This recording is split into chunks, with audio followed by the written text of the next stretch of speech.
妈妈是什么意思啊？知道吧？知道。讲一下看。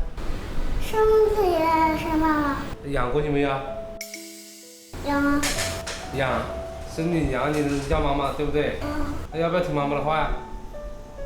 没有。你是怎么听话的？你听不听她的话呀？没有。你认为她会害你吗？会。声音大一点，男子汉。不会是吧？不会就是昨天跟你妈妈对着搞嘞？因为什么？你不敢跟你妈妈讲的，可以跟叔叔讲。因为他把我名字就搞了，因为他让我丢脸了。他让你丢脸了？他怎么让你丢脸的？因为你犯错，然后就跟别人说。犯错？你犯的是什么错啊？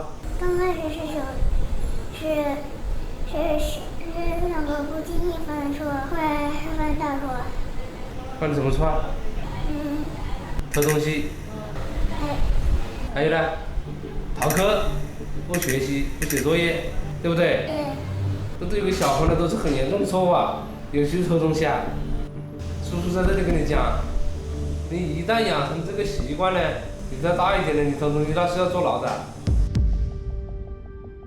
你看见叔叔的铐子没有？见过没有？去拿铐子给他看一下。你这么小的手呢，都还靠不进去呢。来，铐子来了。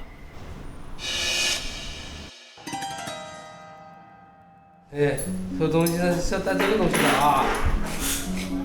不管什么原因，听到没有？